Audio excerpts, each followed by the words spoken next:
A paciência é remédio. Aceite total e completamente o que acontecer a você para que possa apreciar e aprender e depois relaxar. Isso é de prato choprado. Tudo que ocorre para o nosso bem, ainda que não consigamos enxergar isso à primeira vista, todo mal encerra um grande bem. As dificuldades do caminho nos tornam mais fortes e preparados para tarefas superiores. Sem paciência, com as pequenas derrotas, ninguém chega ao sucesso. No campo da saúde, jamais alcançaremos a cura sem o concurso da paciência. Sem paciência, com os contratempos que a doença nos causa, dificultaremos a própria recuperação. A paciência é um remédio poderoso, pois tem o poder de acalmar a irritação, a ansiedade e o azedume. 3 grandes bombas que arrasam a saúde e dificultam a cura. Não por outra razão, a ciência médica denomina enfermo de paciência aquele que tem paciência. Sem o exercício diário da paciência, da paciência com médicos, enfermeiros, exames, dietas, cirurgias e remédios, raramente encontraremos a cura. A doença de agora foi construída ao longo de muito tempo. Portanto, a cura também precisa de tempo para se estabelecer. E esse tempo é mais ou menos proporcional à assimilação das lições que a enfermidade nos trouxe. Sem paciência, aonde você pensa que chegará? Mais próximo da sepultura, talvez. Não desconsidere que o período de uma enfermidade, seja ele qual for, é um tratamento de beleza do espírito. Você já reparou como, em regra, ficamos mais humildes e dóceis quando a doença nos imobiliza as atividades rotineiras? Já percebeu como a debilidade física causa pela enfermidade nos deixa mais conscientes das nossas fragilidades, diminuindo o nosso orgulho? Então, pacientemente agradeça a Deus seu embelezamento espiritual.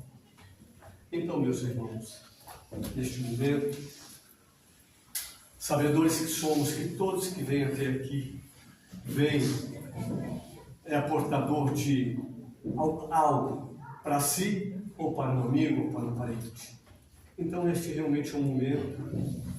Vamos nós agora fechar os nossos olhos, vamos relaxar o nosso corpo físico, para que possamos estar por inteiro aqui, e assim agradecer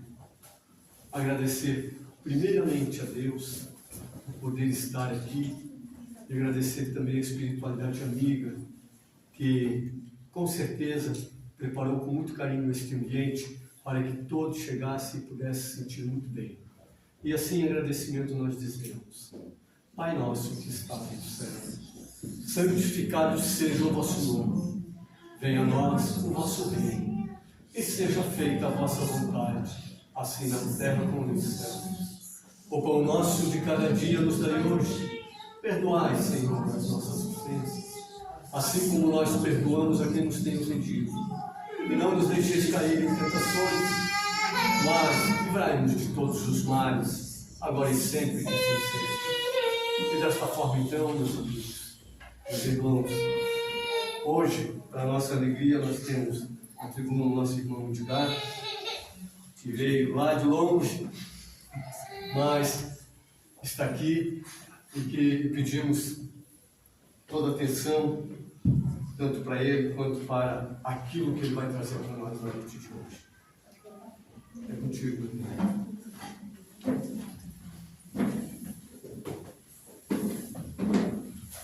Boa noite. Boa noite.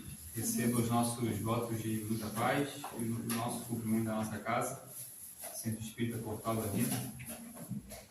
Primeiro, a gente sempre gosta de agradecer a oportunidade de estar aqui mais uma vez. A casa sempre carinhosamente e caridosamente nos convida a estar aqui para falar um pouco mais acerca daquilo que o Espiritismo tem a nos proporcionar como forma de reflexão.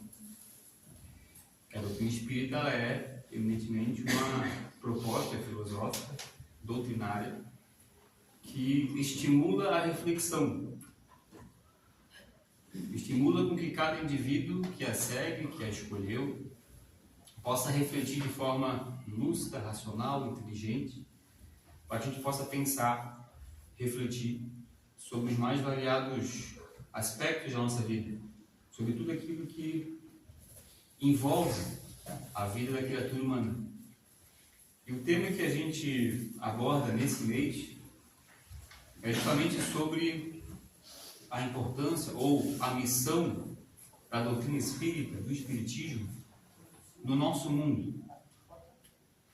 Acreditamos que nunca foi tão importante para a humanidade terrena a mensagem, a proposta, o objetivo que o espiritismo veio fazer no mundo.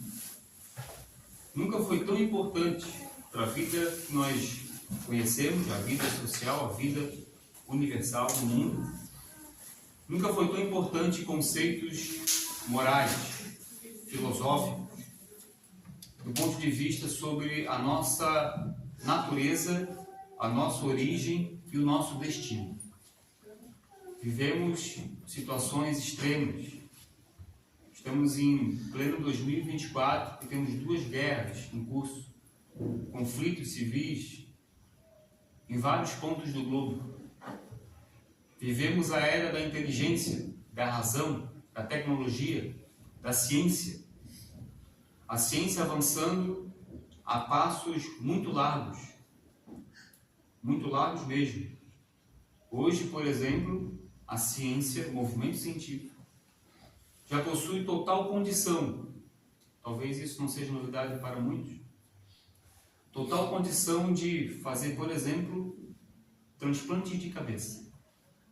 Não o fazem por questões ainda éticas, morais, religiosas, filosóficas, legais, mas já há condição de tirar a cabeça e colocar no corpo, né? Talvez alguém com o corpo sem movimento, tirar e colocar num corpo em movimento. Isso já é plenamente possível. Qualquer um pode pesquisar depois e consegue entender. Mas não o fazem ainda, pelas questões que citamos. Então a ciência muito avançada, mas essa ciência que a gente precisa ter e cada vez mais, muito mais desenvolvida, não consegue impedir o fluxo de 2 guerras.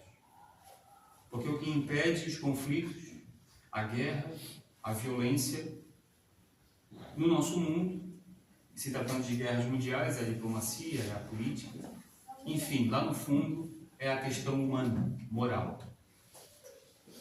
Então avançamos muito largamente nesses pontos da inteligência, vivemos, sem sombra de dúvidas, a era da razão, do discernimento, do descobrimento das coisas, mas moralmente nós ainda temos muita dificuldade.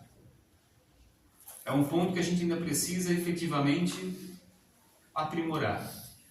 E é aí que entra a doutrina espírita, que é muito jovem, pouco mais de 160 anos. Do ponto de vista histórico, do ponto de vista de uma vida histórica, social, é muito recente, uma doutrina que ainda está em desenvolvimento, praticamente. Já formada, já criada as bases, evidentemente, mas em desenvolvimento no sentido de impregnar o seu conhecimento, as suas raízes de forma efetiva na sociedade como um todo. Mas o objetivo do espiritismo é a mudança, é a transformação da vida social. Se pudéssemos resumir em uma frase, o objetivo da doutrina espírita é a transformação da vida social. Porque ela se trata de uma doutrina filosófica moral, não são palavras nossas e sim do codificador. Aquele que estuda, aquele que de fato se dedica ao conhecimento do espiritismo, e todos nós deveríamos fazer isso se somos espíritas, que o espiritismo, a base da doutrina espírita é o estudo, o conhecimento, reflexão sobre as coisas que estão à nossa volta através dessa reflexão filosófica. Então, se somos espíritas, precisamos de fato conhecer o espiritismo, e isso muda todo o nosso panorama. É por isso que a importância do espiritismo, o ponto central dele, A base é o conhecimento, porque é o conhecimento, e também, de novo, não são palavras nossas, e sim de Allan Kardec. O conhecimento, a educação é a chave para a transformação da vida ao nosso redor. Educação, são palavras de Allan Kardec. Educar a criatura para saber viver. Educar a criatura sobre si mesmo. Se conhecer, saber da sua natureza, origem e destino, da importância da vida, do porquê que nós estamos aqui no corpo físico. Educação no sentido de entender se tudo isso aqui faz sentido. Então, quando isso acontece, quando a gente começa a refletir, a conhecer, a estudar, a entender, porque não basta crer, é preciso, sobretudo, compreender, entender, raciocinar, fazer sentido aqui na razão, para então a razão apontar o caminho a ser seguido. Porque todos nós somos dotados de inteligência. Qualquer criatura, não importa quem seja, é possuidora de inteligência. E a inteligência aponta sempre o caminho correto a ser seguido, mas precisa o quê? De certos estímulos. E o estímulo através do conhecimento, da reflexão, que é um exercício fundamental para que a gente possa pensar o que estamos fazendo na nossa vida. Refletir sobre a forma que estamos conduzindo a nossa interação social, familiar, profissional, a minha interação comigo mesmo em primeiro lugar. Como que eu estou lidando comigo? Primeiro. E com o próximo em seguida. Porque eu preciso primeiro me entender. Eu preciso primeiro se entender comigo mesmo. Acho até que é redundante falar isso, mas na prática é isso. Eu preciso me entender comigo mesmo, para depois ter condição de me entender com aquele que está ao meu lado. Porque se eu não me entendo comigo mesmo, não tenho condição alguma de me entender com mais ninguém. Compreender os meus limites, as minhas necessidades, as minhas qualidades, o que eu posso oferecer, o que eu posso proporcionar. A leitura falou algo parecido. O que eu posso proporcionar para o mundo ao meu redor, sem exigir demais, sem colocar metas muito audaciosas. Todos nós temos qualidades, essa leitura falou, todos nós temos qualidades, algo de bom a proporcionar a alguém, seja quem seja. Nós temos características, condições reais de ajudar, proporcionar, fazer da vida do outro uma vida melhor do que ela seria se a gente não estivesse ali naquele momento ao lado daquela criatura. De um jeito ou de outro, em níveis diferentes, mas temos essa condição. Mas em primeiro lugar, a gente precisa se entender. Com quem? Conosco mesmo. Se amar, se perdoar, se cuidar. Porque se eu não me perdoo, não perdoo ninguém. Se eu não me amo, não tenho como amar ninguém ao meu lado. Não amo nem a vida ao meu redor. Não amo nada. Primeiro a gente precisa se querer bem. Para depois então ter condição de externar esse sentimento. E como é que isso acontece? Através da virada de chave. Através da razão. Da inteligência. Porque a inteligência e a razão que vão dizer para a gente o caminho da vida a ser seguido. E com base nisso a gente começa então a desenvolver outros valores. Começamos a ter uma perspectiva diferente sobre a nossa existência. E as coisas começam a mudar de panorama, de figura. Não quer dizer que os problemas vão sumir, muito pelo contrário, vão aparecer até mais, porque quanto mais a gente sabe, mais coisa aparece para nos testar. Mas é natural, é normal, é assim na escola. Os níveis vão aumentando, as dificuldades vão aumentando, a gente vai o quê? Passando de fase, ou passando de ano. São os testes, para de fato mostrar se a gente tem condição de seguir. Natural, essa é a vida, essa é a dinâmica das coisas, sempre foi assim, sempre vai ser. Os desafios fazem parte da nossa interação com o mundo, da nossa interação conosco mesmo. Mas as coisas começam a ganhar uma outra visão, um outro panorama. Aquele problema que antes me prendia, agora não me prende mais. Ele continua comigo, mas a gente consegue interagir naturalmente um com o outro, às vezes uma vida inteira, mas agindo dentro de uma normalidade, superando devagarinho, passo a passo, as dificuldades. Então, compreender e despertar não significa se encontrar numa realidade onde tudo é perfeito, tudo é flores. compreender e despertar para a realidade da vida significa entender, abraçar o problema e caminhar com ele, até um ponto de um dia conseguir deixá-lo para trás. É nesse sentido. Então é esse despertar de consciência que o Espiritismo vem nos fazer, vem nos apresentar de forma muito racional, lúcida, para que a gente possa de fato pensar sobre tudo isso. E não tem como a gente negar que quando isso acontece, a vida muda completamente. Quando a gente compreende a nossa origem, natureza e destino, quando a gente compreende, aí que vem um princípio elementar da proposta espírita, que é a imortalidade da alma. Quando a gente compreende que somos criaturas que nunca vamos morrer, nós começamos então a entender e a preservar mais a nossa vida e fazer escolhas imortais. Escolhas de uma criatura que é imortal e não escolha de alguém que vai perecer. Então as nossas escolhas começam a ser escolhas de imortalidade, não escolhas perecíveis. Isso muda a nossa perspectiva sobre tudo. É claro que não estamos dizendo que a gente tem que fechar os olhos para as coisas do mundo. Tudo que está no mundo é perecível. Fica no mundo, ou morre no mundo. Nós não, nós seremos eternos. Nós somos eternos, aliás.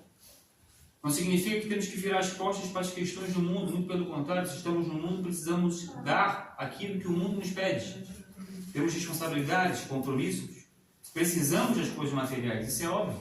Para chegar aqui, precisei me deslocar de algum jeito. Precisei me alimentar para hoje poder estar aqui, para poder conseguir pensar, para poder conversar. Usar roupas, ter recursos, são questões materiais que a gente precisa porque vivemos no mundo. Mas não significa que essa é a essência, que isso não nos segue para a realidade da vida, que é a imortalidade. Então esse panorama, ele acontece, ele surge quando a gente de fato compreende. E depois que a gente vê a rota real da vida, aquilo que vale a pena seguir de fato, não tem mais como a gente olhar para trás. Porque a inteligência e a razão não permitem mais que a gente olhe para trás e volte para aquela vida que não fazia sentido. Então, é esse tipo de reflexão que, quando bem compreendido, estudado, sentido, o Espiritismo faz conosco.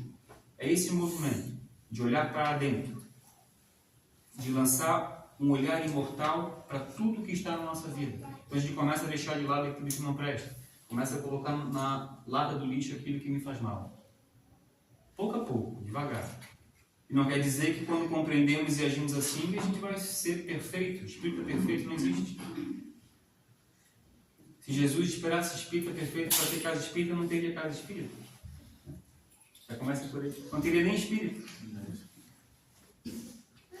Mas o ponto não é ser perfeito, o ponto é se conscientizar. Esse é o propósito do Espiritismo. Conscientizar a criatura para aquilo que ela está fazendo com a sua própria vida.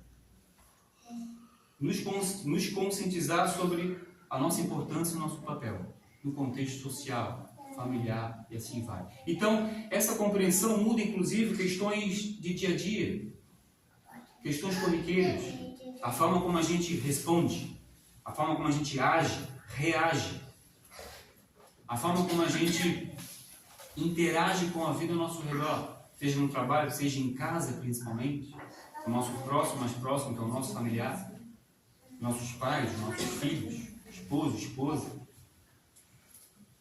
vizinho. Então, são pequenas modificações que a consciência vai chamando e a gente começa a mudar de rota, mudar de rumo em todos os aspectos. Seja quando a gente toma uma fechada no trânsito e ao invés de abrir, baixar o vidro e conversar educadamente com aquela criatura que quase fez a gente bater o carro, a gente se aguenta, a gente para, porque é a consciência freando, é a consciência chamando a atenção.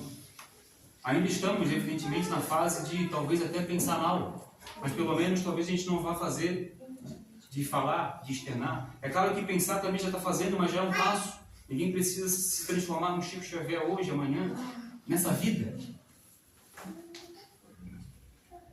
Jesus não se preocupa se nós somos perfeitos ou não. Ele se preocupa apenas com aquilo que desenvolvemos no nosso coração.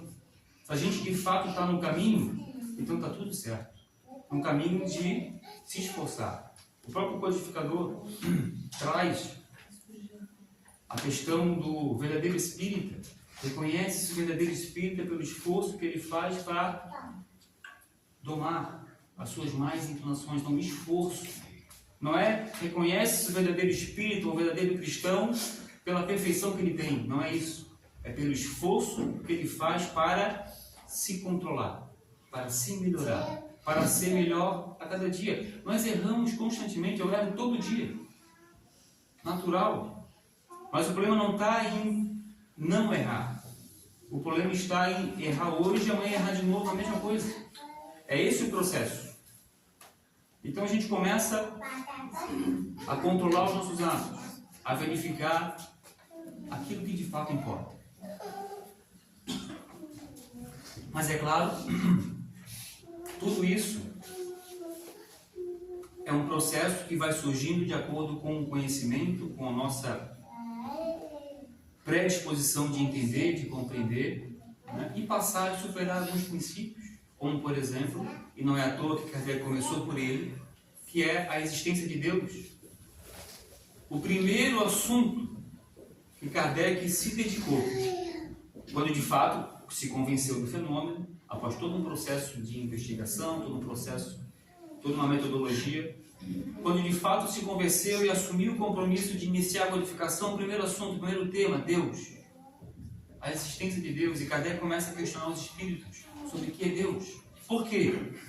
Porque se nós não superamos essa etapa de compreender minimamente que seja na nossa condição a existência de Deus, e não é aceitar Deus porque a gente acha que existe, mas é compreender que faz todo sentido, a nossa inteligência aponta que faz todo sentido, há evidências mais do que claras da existência de um Criador soberanamente justo e bom.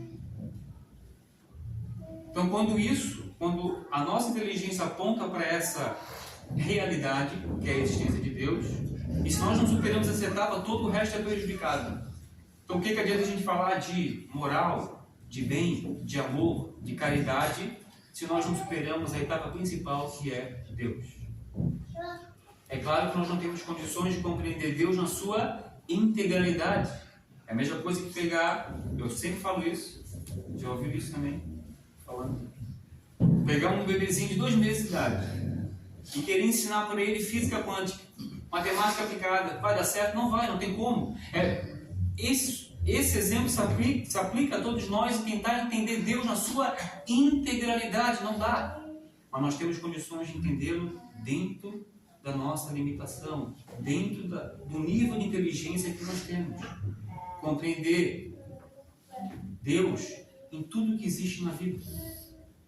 É preciso muito mais esforço para dizer que Deus não existe do que para dizer que Ele existe. Para mostrar que Deus existe, nem precisa de muitas palavras. Isso é evidente. A nossa razão aponta para isso, é só ver as coisas. Estamos num globo, num planeta redondo, suspenso no universo, que gira em torno de uma bola de fogo. Tudo ordenadamente projetado, com estações bem definidas. Os movimentos da Terra, de dia, de noite, de ano, tudo isso é um acaso. Então, se isso foi o acaso que fez, esse acaso é inteligente porque deixou tudo bem arrumadinho, organizado. E nunca deu errado essa organização. Então, esse acaso não é mais um acaso porque tem uma inteligência por trás. Se tem uma inteligência por trás, tem um Criador. Então, não tem como a gente... Não importa a teoria, no final sempre cai no mesmo ponto. Então é preciso superar essa etapa, por isso que Kardec passou por isso. Mas, sobretudo, aquilo que o Espiritismo veio nos apresentar sobre Deus, uma figura não de um Deus perseguidor, como se tinha a crença. A crença em Deus é milenar, não é atual. Mas a compreensão de Deus como um pai, e não como um perseguidor, como um juiz que julga, que persegue, essa veio com a proposta cristã. A proposta filosófica apresentada há mais de 2000 anos atrás por Jesus, trazendo a figura de um pai que acolhe, que oportuniza, que não persegue, que responsabiliza e não acusa e não penaliza. Deus, como um bom pai, nos acolhe, mas nos coloca para resolver a situação. É igual um médico. O que o médico faz? O médico acolhe o paciente, mas ataca a doença. Ele não pode ser conivente com a doença. Então, ele acolhe e ataca a doença.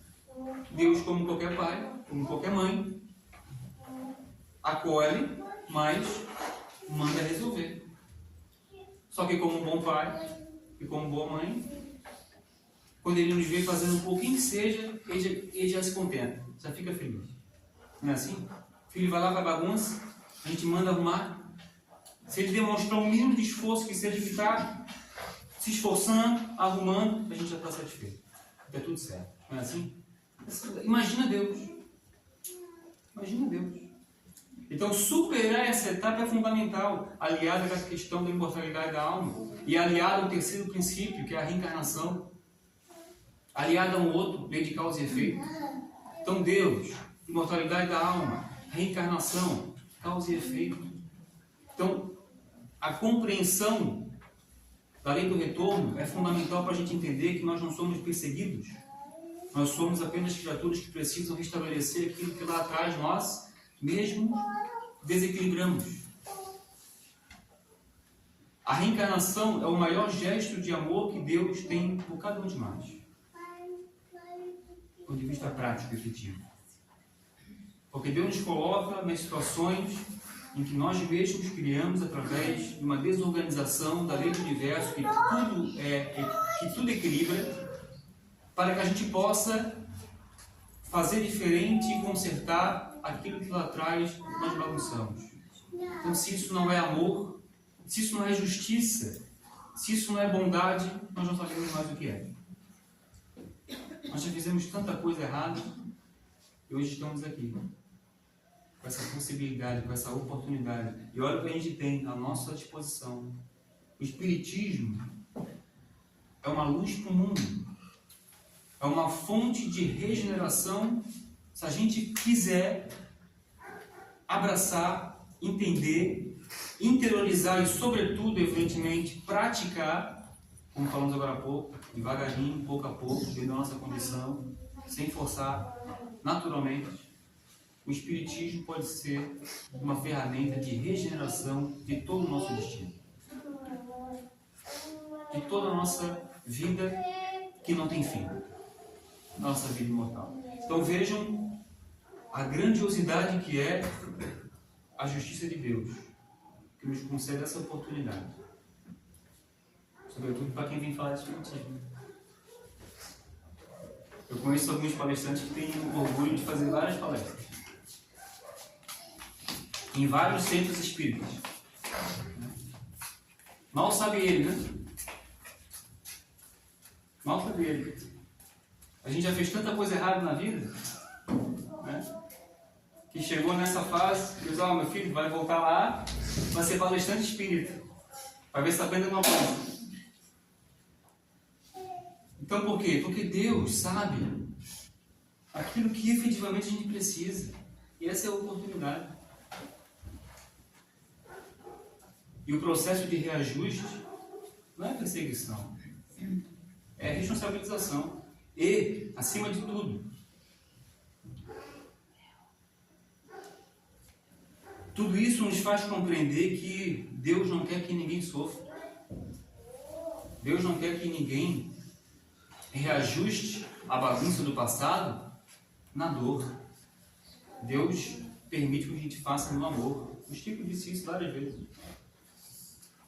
Essa mesma lei que vem nos cobrar, que é a lei de causa e efeito, que é uma lei natural da vida, que nem Deus interfere, Ele criou, mas nem Deus interfere, é uma lei imutável. Essa lei de causa e efeito, essa mesma lei que vem cobrar, quando vem bater na nossa porta para cobrar esse débito do passado, e nos vê agindo no bem, fazendo o bem, querendo ter uma vida regenerada, essa mesma lei espera. Ela para. E por que ela para? Por que ela espera? Porque ela espera a gente pagar o débito do passado no amor, no bem, sem ser pela dor. Mas se a gente não faz no amor, ela vem cobrar.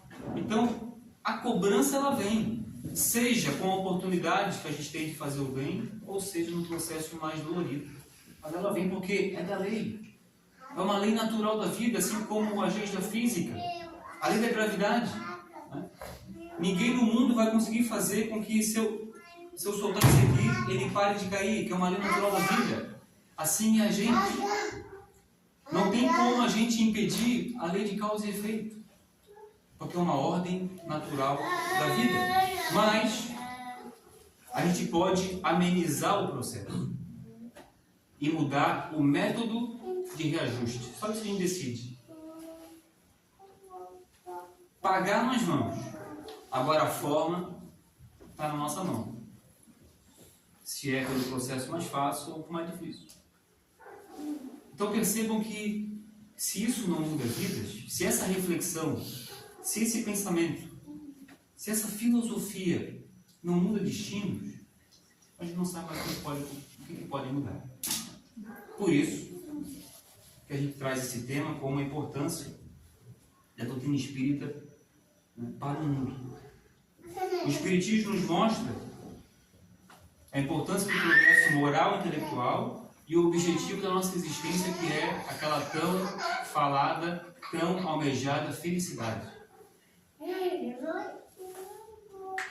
Aquela paz, aquela felicidade que todos nós desejamos e queremos. É o Espiritismo que vai apresentar para a gente e nos transformar em criaturas felizes? Não. Isso aqui é apenas material didático. Importantíssimo, fundamental.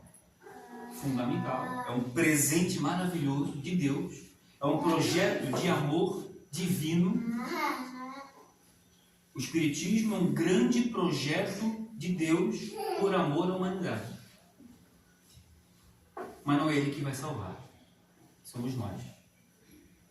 Desde que a gente consiga tirar a sua essência, absorver o seu conhecimento, despertar aqui dentro, e então executar lá fora.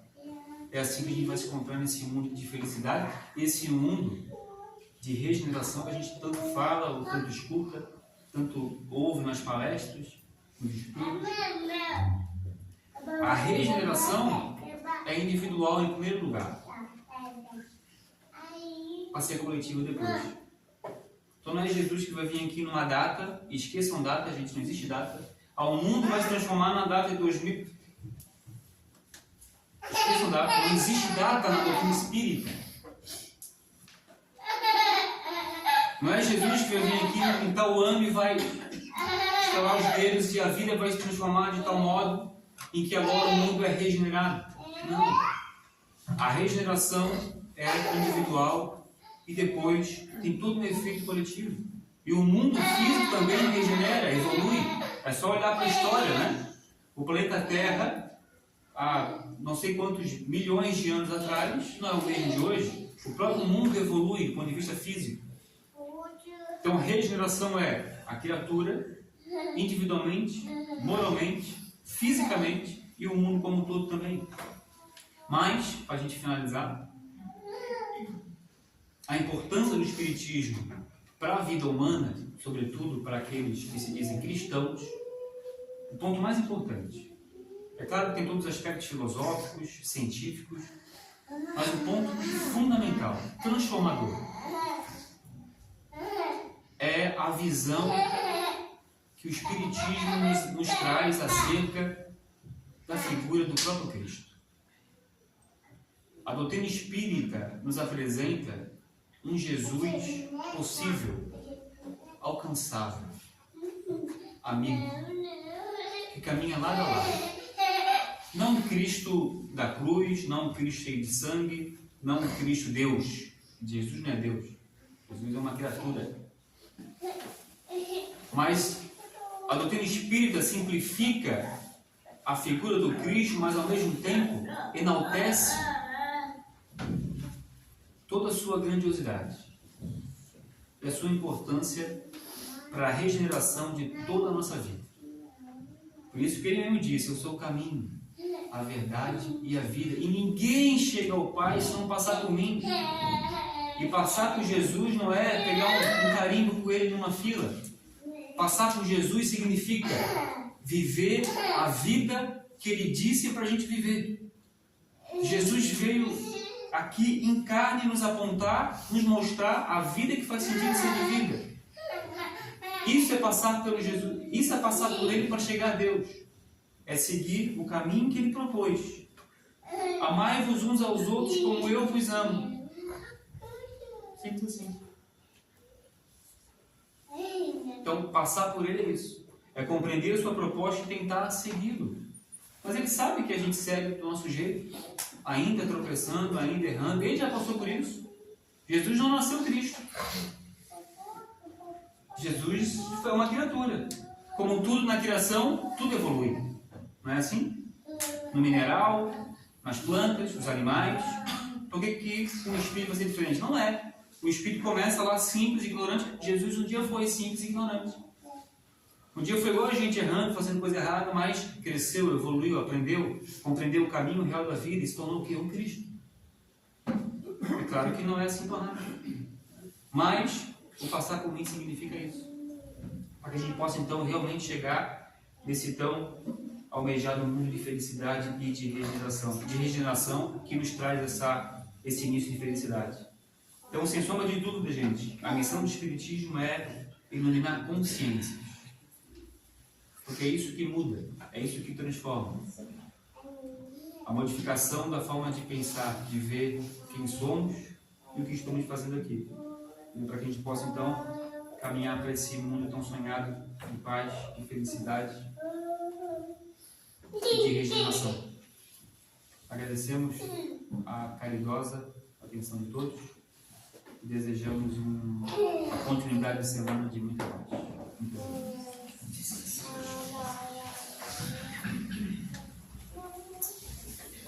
Obrigada por todas essas informações. Pode até falar mais um pouquinho.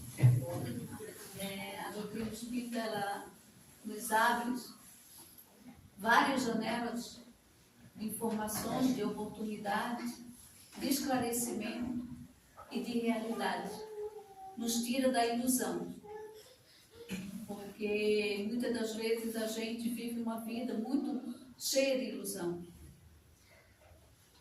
Ela nos mostra a realidade de Deus e que Deus é Deus. Deus não vai passar a mão na cabeça do filho que fez errado. Ele vai lá, pega na mão, vai lá e te retrata.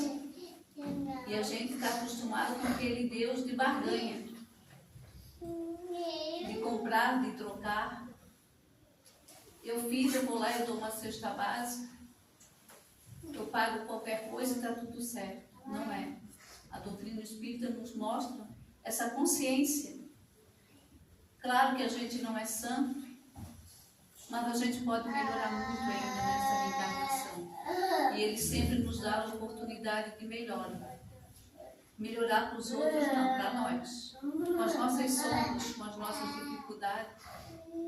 E assim vamos elevar o nosso pensamento a Deus. Agradecemos a Jesus, a nossa Mãe Maria Santíssima, por todos esses entendimentos, essas compreensão, que possamos sair daqui dessa noite e tentar buscar essas informações, colocar em prática. Hoje nós temos essa oportunidade, que todos esses ensinamentos poderiam estar fechados em 7 chaves, mas não, estão aí. Todos nós temos condições de entender a misericórdia de Deus. Pedimos a nossa Mãe Maria Santíssima que ela possa derramar sobre todos nós aqui presentes, encarnados e desencarnados. Que essa prece possa ir de encontro a todos aqueles irmãos que estão em tratamento nessa casa, todos aqueles que têm o seu nome no caderno de prece, por toda a humanidade, Senhor. Pai nosso, que estás nos céus, santificado seja o vosso nome. Venha a nós o vosso reino. Seja feita a vossa vontade, assim na terra como nos céus. O pão nosso de cada dia nos dai hoje. Perdoa, Senhor, as nossas ofensas, assim como nós perdoamos a quem nos tem ofendido. E não nos deixeis cair em tentações, mas livrai-nos de todo o mal, que assim seja. E assim, pedimos permissão para darmos por encerrado a palestra doutrinária da noite de hoje, que ao sairmos daqui, possamos levar para os nossos lares muita paz e muito amor no coração. Pedimos a todos que fiquem em silêncio, para que eu passe logo.